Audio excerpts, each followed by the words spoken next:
Magandang buntag, sir.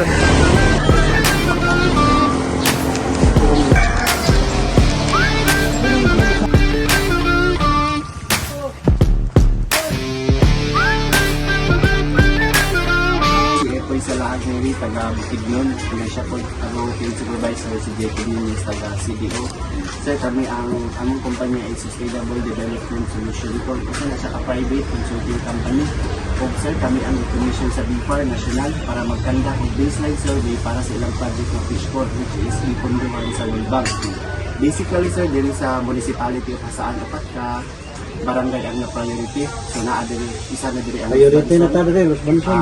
Barangay Kimaya, Barangay Lower Hasaan o San Antonio. Tapos sa kada barangay diri sa mga katong na priority sa din, pagdagan mga fisher folks registered ang pa-interview. So for example diri sa inyo sa Barangay Los Banson is naalang 5. Anong 5 raman siya? So kay gikuan lang siya og percentage. Anong 5 mo ibasihan sa ang inyong data sir, ang amo ang basihan kung unsa gid nga programa o proyekto ang kaon para diri sa inyo. So among tumo o purpose nga nung naano diri mag-interview nga nung 5 kaon na mo ang inyong socio-economic, inyong sitwasyon sa pagpangisda atong 2024.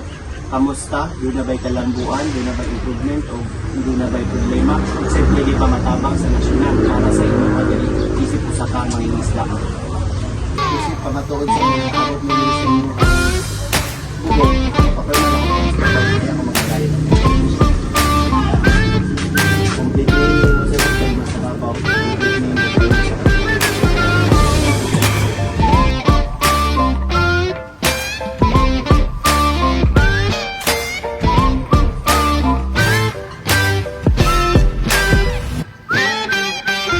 Nama mo bantay dagat doon? Nana. Nana, 2024 na. Wala pa nakurong to. Buntag.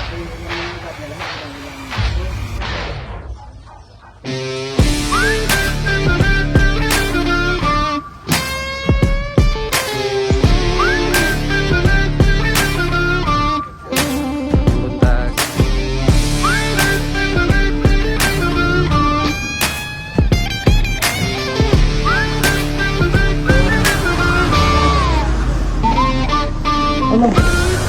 Isa ang bae. Ito isa ka. Ang bae mong asawa. Oh.